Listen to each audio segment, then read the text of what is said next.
That's one of the things I wanted to show you today. That's been really helpful. I can see if there's any questions on this and then move on to the other report I wanted to show you. Okay. How about Mandy from Orange County? How do you think that this report would help you in your strategy development and working with everyone in the foundation if you had this report for your gift officers?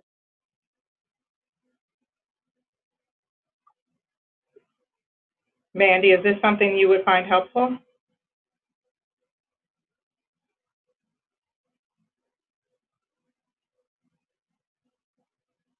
Did they fall off, Marcy? Oh, no, I'm here. Sorry, I was on. That's okay. Yeah, so you talked about how you lean towards, you like prospect research because of the strategy development and working with everyone. Would you find this report helpful, and if so, how would you use it? Yeah, we actually do something similar to this. Okay. We track the same kind of things, asks and close rate and all that kind of thing. And it's something some of it we've been doing it for a long time, and some of it we've just started as well. And I mean, I know that our leadership finds it helpful to kind of see where everyone's at performance-wise, and then also our fundraisers kind of like to see what they're doing in like a summary page as well. Okay, good. Now I have a question. Now, for this report, April, do you distribute it? How frequently do you distribute it? And do you sit with a gift officer and go through this report? Very good point. Good question. So our data analyst, Hannah, runs this on a quarterly basis. It is shared with the director of individual giving, and then she sits with her major gift officers and goes over the report with them. Okay. I will say during the year, a lot of times the major gift officers may reach out to Hannah and just say, hey, I kind of want a sneak peek of how I'm doing, and she's more than happy to provide that. Also, the reports are all password protected so that nobody, if I'm the major gift officer on this scorecard, April, only I and my boss have the password to get in and look at how I'm performing. Okay, very good.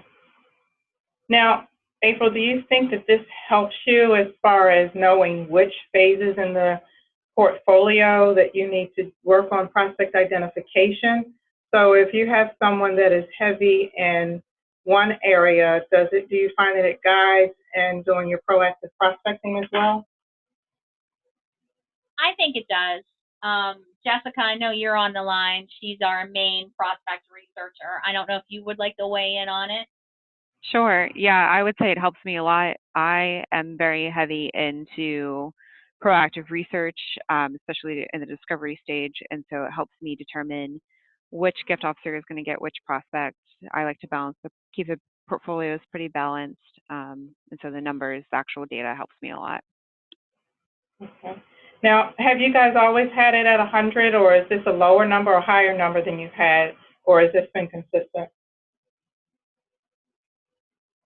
I would say it's been lower than what we've had, and that was one of the issues that our individual giving team had brought to us, is they thought their portfolios were a little too large.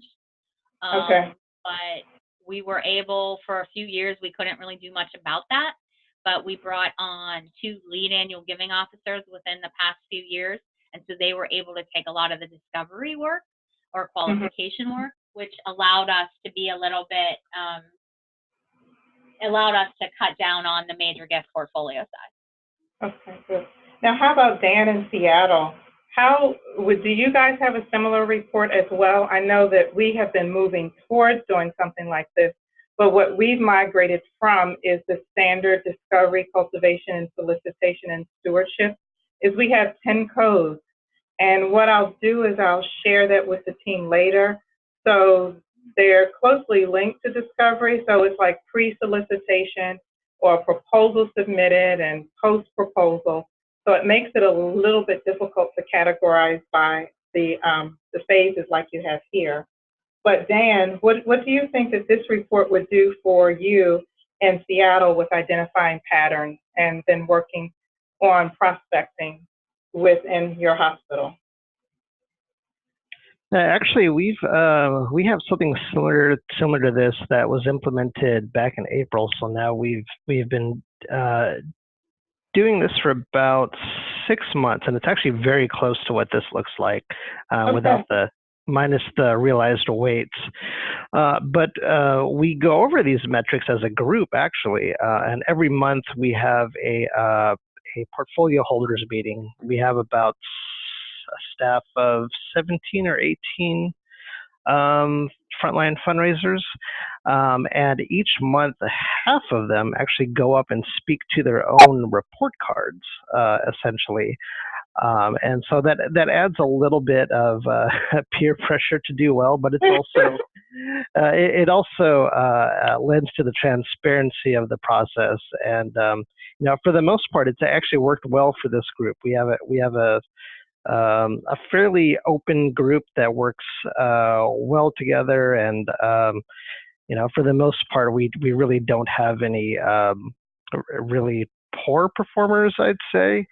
And so, there's always a strong dynamic to the fundraising environment. So there are months where you'll do better than others, but even in times where maybe a frontline fundraiser doesn't quite hit an action goal or a revenue goal, it's still in kind of good faith. It's saying, they'll speak to the pipeline or something else, but this kind of model has worked well for us so far. Okay, very good. All right, Lauren wasn't on the call, correct? How about Betsy? Did you have any feedback on this table before we move to the next one?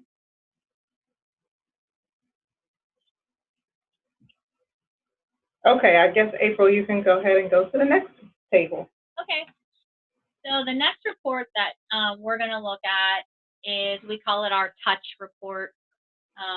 It's basically a more in-depth action report, and it's 1, 2, 3, 4, 5. It's 5 tabs in Excel, and we were only able to bring some of the tabs in.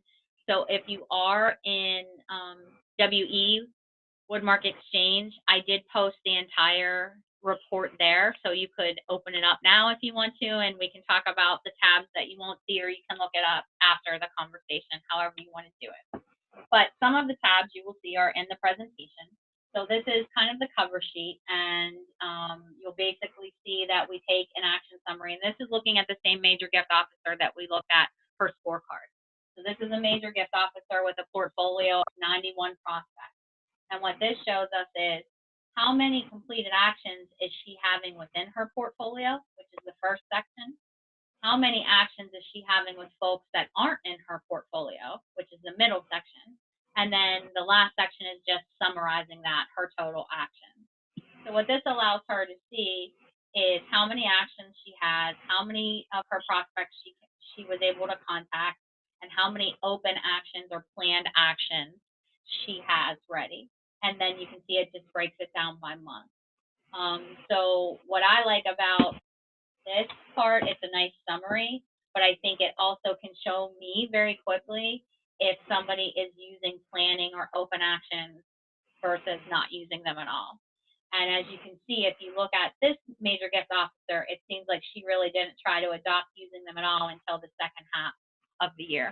And that's something that we've had here. We've been really trying to push our major gift officers to not just record things after they happen, but to use, Razor's Edge and the tools to help them plan their engagement.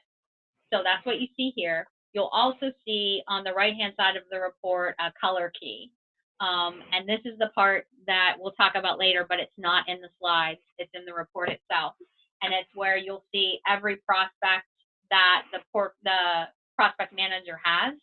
And if the prospect has not been contacted by the prospect manager, hasn't received a direct solicitation from us, nothing is happening with that person, you'll see that person in red.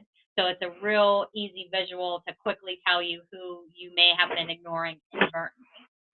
Then you'll see that there's a light, almost salmon color that we use if a prospect is affiliated.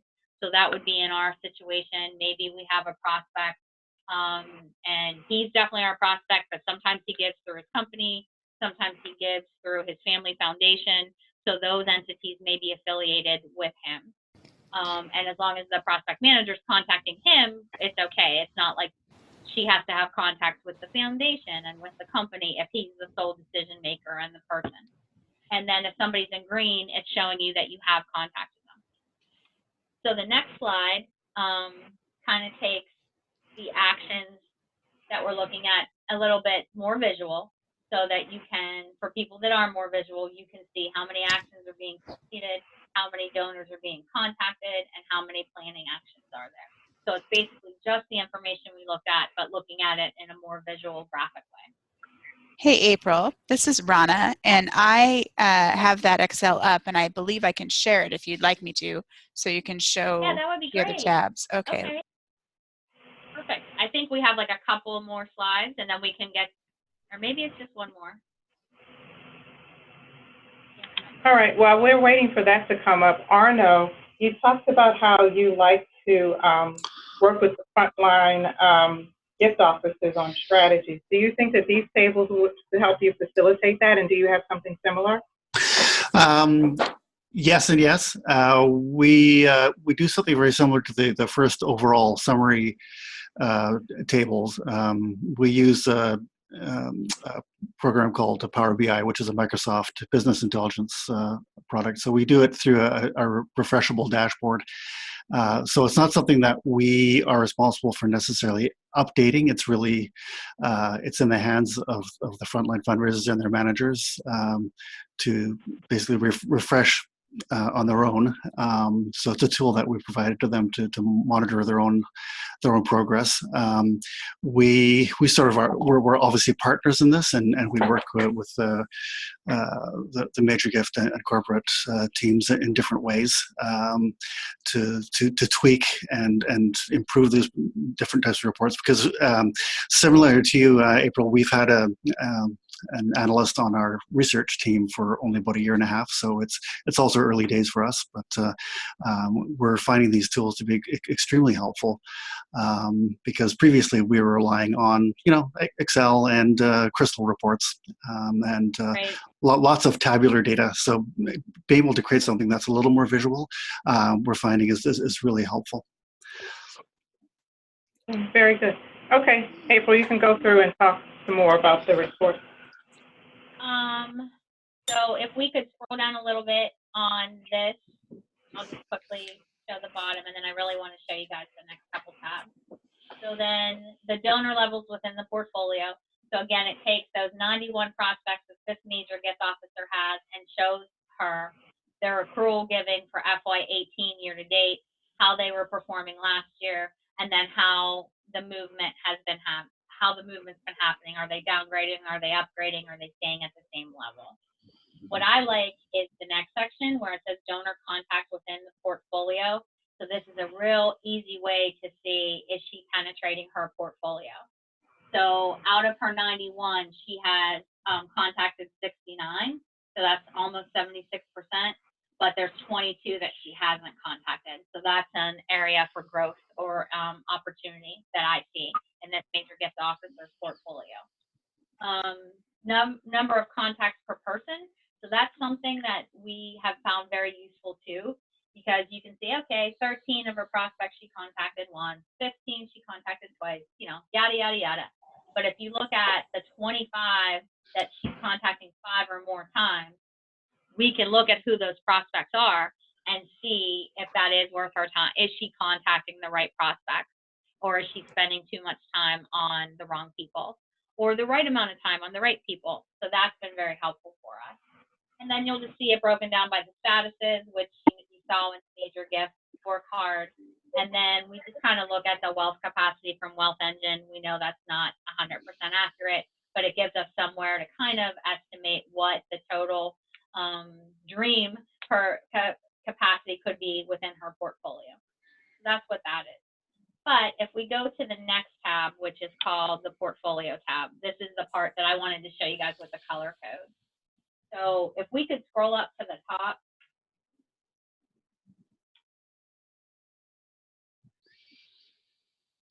You'll see the first constituent listed on line 2, Mr. Smith.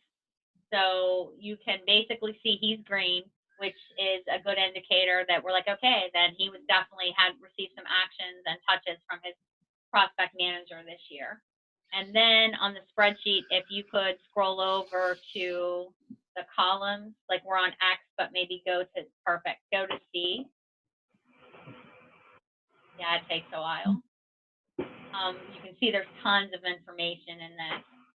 But if we could go the other way, all the way to the beginning, yep, perfect. But the major gift officer can quickly look at, okay, Mr. Smith, his current giving went up. He's in the green. That's great. Do I have contact information on him? Yep, I can email him. I have a phone number and I have a mailing address. Great. And then the major gift officer can walk through and see what did they do. Well, I emailed him once. I sent him 2 mailings. Maybe my next touch should be a call, something like that. So that's basically how they're using it. In this same screenshot, if you look at number 24, I named her Mrs. Woodmark. So she's red, and she's not, you can see the affiliated. Some of them are red, but you can see that light salmon color for the font. She's not affiliated. Her font is black. So she's red. She's a major gift prospect. Her current giving has been the same as last year, which was 0. So there's been no movement. We don't have an email. We don't have a phone number. So that might prompt the major gift officer to reach out to prospect research and say, hey, I need some help because the only way I can contact her is through the mailing. And if you look a little bit further, you can see there has been no contact, but I believe there's one planned action, which means this major gift officer probably plans on sending them a mailing because that's really her only option right now. So that's kind of how they use it and how they go through it. It's a lot of columns and a lot of fields, but they can sort it, they can hide things, and they can really go through it on their own. The nice thing about this too is then the next tab is every action that relates to that portfolio. So that if she wanted to see any of her actions on anybody, she can see them. And so that helps them. They have everything they need in this one report. And we don't have to look at the other tabs, but I can just quickly tell you that the next tab is the donors outside of her portfolio. So you saw in the front page that, she's making some contacts and some actions with folks that aren't in her portfolio. And if she wanted to look at them, she could. And then the following tab is the detail of those actions that she did have with the donors who are outside of her portfolio. So this has been a real game changer for us. The major gift officers love this. They find it very easy to use and to make it their own, and it just very visually quickly tells them who they haven't been paying attention to and they may want to. So that was the other report I wanted to show you. Very good. Very good. So, April, this is something that your department within Prospect Research completes? Our data analyst completes this. Data analyst, which reports to you. Okay. Yep. We haven't heard from Betsy, who likes new challenges and helping people with problems. Betsy, are you still on the line? Oh, I think it's Beth. Beth. Okay, I'm sorry. Beth was from Cincinnati. Okay, great. Talk to us about how you see these tables and how they may help you in your work. Or do you have something similar?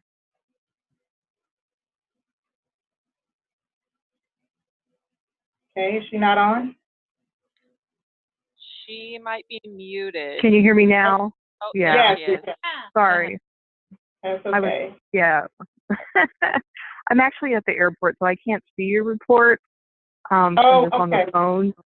But I just listening to this, I understand what you're saying, and I like the idea, just on your report, the idea of tracking which ones are not in their portfolios if they're reaching out and making contact with people who aren't in their portfolio.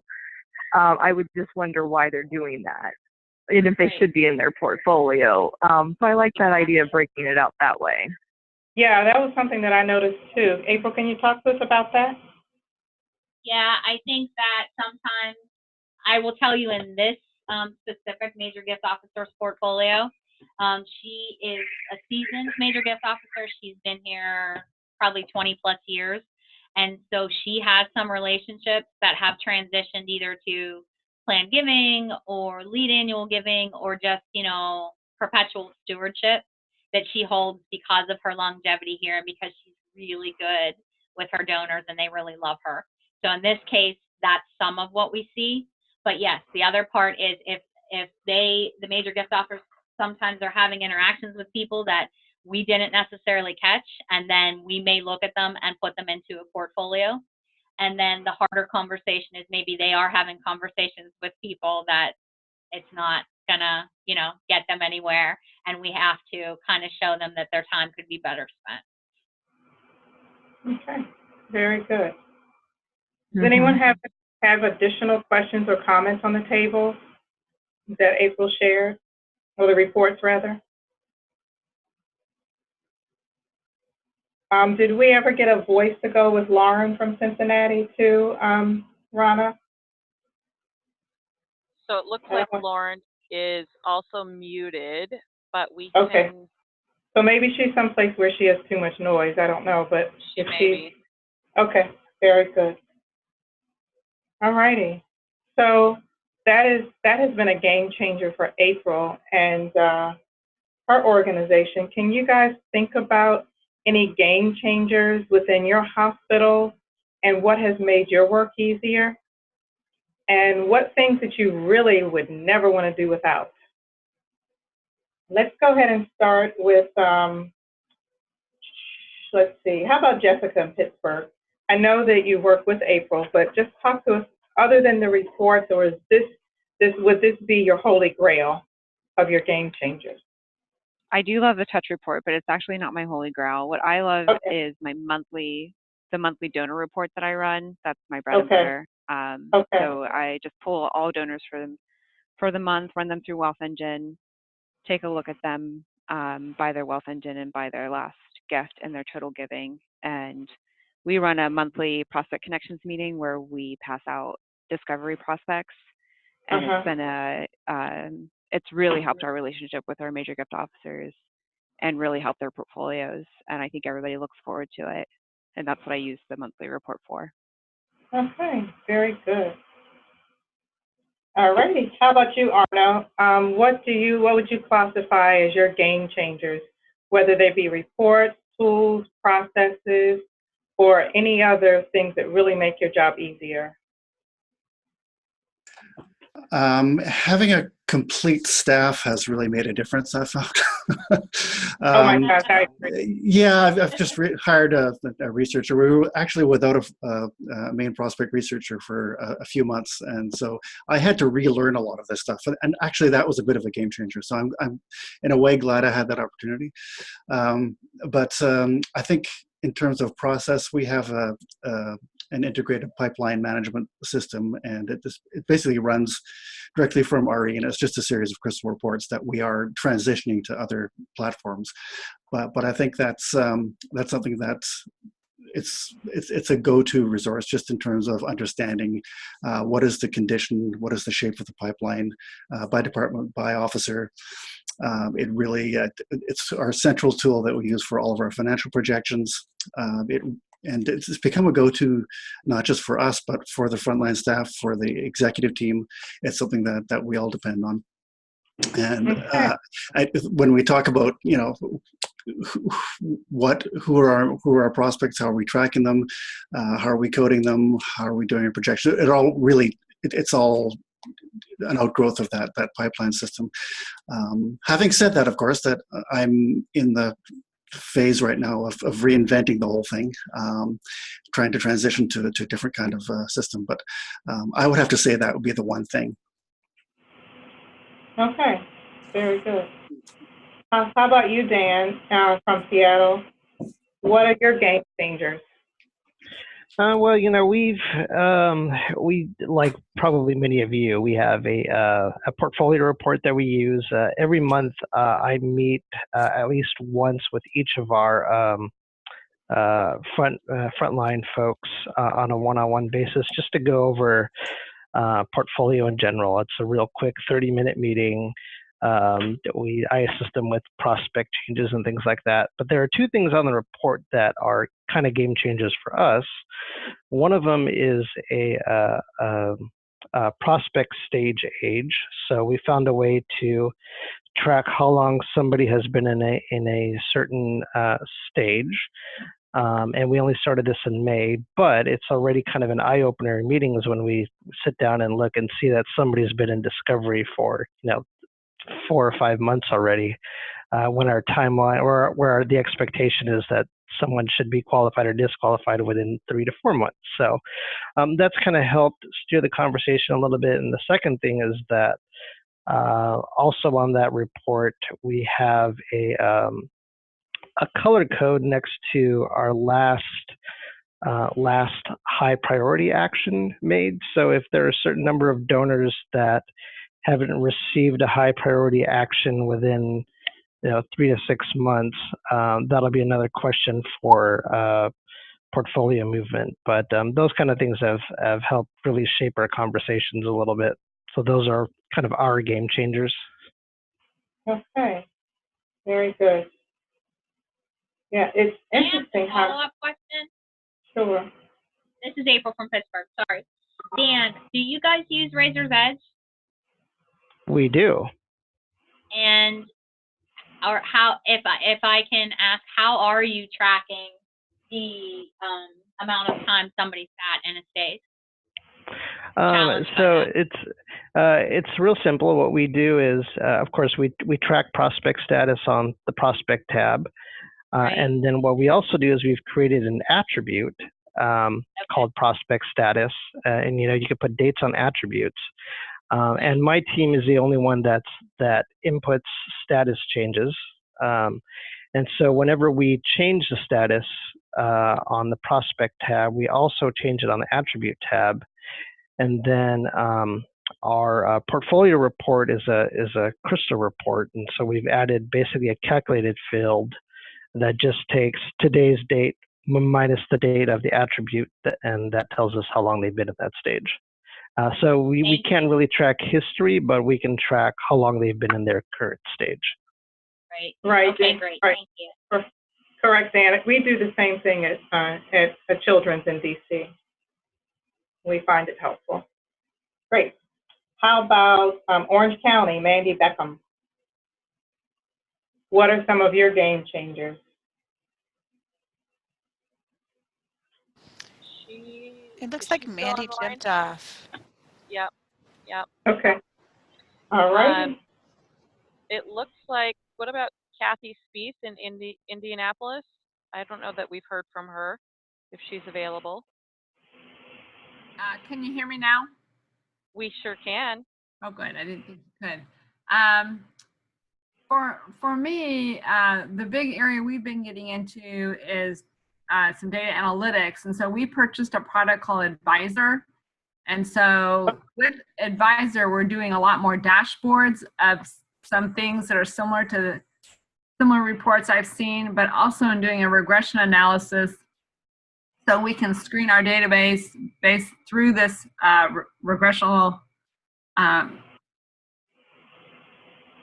model to kind of identify who we kind of have in buckets of owner, meaning they're the most engaged, highly engaged, a little bit engaged, and not engaged at all. And so this has been the big project we've been working on for the last year, and we're rolling out to fundraisers, and people are pretty excited about it. Oh my gosh, I'd love to talk with you, Kathy, offline about Advisor. I've gone to a complimentary demo workshop with Advisor, and I've fallen in love with it. And I'm trying to push it here at my organization. And they tend to think that they have resources in-house that would not involve Advisor, but I would love to talk with you more about that. Sure, just give me a call. Okay, great. All righty. It looks like maybe Brooke Doss in Orange County might have had some comments. Brooke? Brooke doesn't have a microphone, so she's eagerly listening and chatting some things, but she's not able to talk. Well, did she chat a question or any feedback?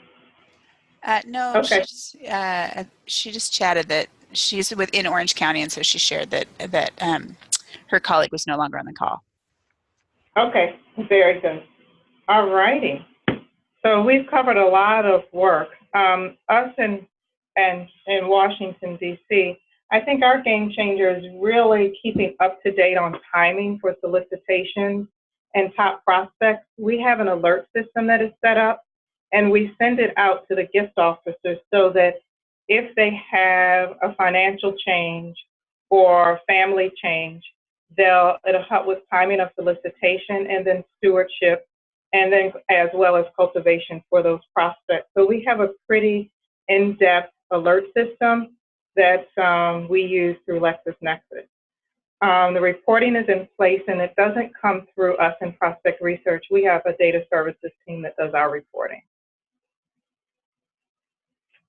Okay, I guess now, April, we want to go ahead and open up the floor for any questions or concerns or topics for our next meeting. If you have any needs that you want to follow up from this call and our last call. And I'll give some folks a chance to get off of mute. If not, then I think we want to really thank you for your time. And then, anyone want to speak up? This is April from Pittsburgh again. I do have a topic I wanted to bounce off the group that I would be interested in, and maybe for one of our upcoming calls. So my team has been very involved in helping to set metrics like we did for the major gift officers for all the frontline fundraising teams here at the foundation. But what we haven't been very successful in is setting metrics for our own team. And I didn't know if that would be something of interest for others, how you set good, meaningful, measurable metrics for a prospect research team. Hi, April. Arno here in Vancouver. I think that's a great topic. And Jamie, as you may recall, in past years, it's something that came up at one of the Woodmark summits. We brought the topic forward. There was a lot of quite robust discussion, and I think there's a lot of new people around the table, a lot of new ideas. So I would definitely support bringing that back onto the table. It's a great idea. Okay. Do we have any votes on the phone for metrics? Yays? I would say metrics is a good idea to talk about. This is Beth from Cincinnati. Okay. But I'm going to have to jump off the call because I have to get on a plane. So, Okay. but I'll talk to you guys later. All right. Bye-bye. Okay. Great. Thank you so much for your time. And Alrighty. I want to share that Brooke in Orange said that she would love to be interested to see what people track as far as metrics. And she also wanted to share that all of the reports that everybody talked about were great. And in Orange, they really wish they had an analyst that would help together pull together this information. So we can all keep our fingers crossed for them that they get one. Well, perfect. Thank you for participating in Orange County, even without your voice. All right, so it looks like we do have a good topic for our next meeting. The next slide, we have just our next call, so that you guys can put it on your calendars and think about rounding up more of your team and spreading the word to any of our other Woodmark members to encourage them to participate so that we can have a more robust conversation on the various topics that we present. But it's good to have different people's perspectives. April, did you want to add anything before we turn it over to Marcy? No, I agree with everything you said. It would be great to have more people. And then, as always, if you guys think of any topics or ideas, just shoot Jamie or I or Marcy or Rana an email, and we can, adjust accordingly. Okay. I also think, Marcy and Rana, you probably wanted to talk about, I think we went past the slide, wealth. Yeah, I'm going to go back. Wealth exchange. I have Wealth Engine on my mind. Woodmark Exchange. Yeah. It's the same acronym, different purpose. Yeah, I know. This is Rana at Woodmark, and I have to confess I'm working from home, and they're doing some jackhammering next door, and it's upsetting my dog. So if you hear a dog barking in the background, I'll talk fast. So we are launching the new version of Woodmark Exchange in just a couple of weeks, and we're super excited to unveil that and roll it out for you guys. It's like we're leaping into the 21st century with this technology that is much simpler and much more user friendly. And so we just want to give you the heads up that we will be sending some invitations to join, which will only take a minute through email. We'll also be notifying you through the current We platform and through your senior associates. So keep your eyes peeled for that. We will jump on right away. We have recordings from these calls there, as well as the stuff that you shared together on the last We platform. And I think the best part of this platform is it integrates really nicely with Outlook. And so you can respond to discussions, you can move calendar items over very simply with just a couple of clicks and work out of Outlook to participate on the Woodmark Exchange. So we're excited to show it to you, and that'll come in just a little over a week. Oh my gosh. So we're moving and shaking in Woodmark. We have a lot of things to be proud of. Thank you, Rana and Marcy, for all your support for these cohort calls. It really adds value to all that I do, and I hope that we continue to add value to all the participants as well. Thanks, Jamie. It's our pleasure. Definitely. Thank you. All righty. April, anything else before we sign off? We have a few more, Nope, just a few I'm minutes. good. Okay, and thank you, April, for sharing all the tables and Sure. telling us how it works for your hospital. It's great. Sure. Thank you. Sure. Everyone have a good evening, or well, for me, it's an evening. Have a good rest of the day.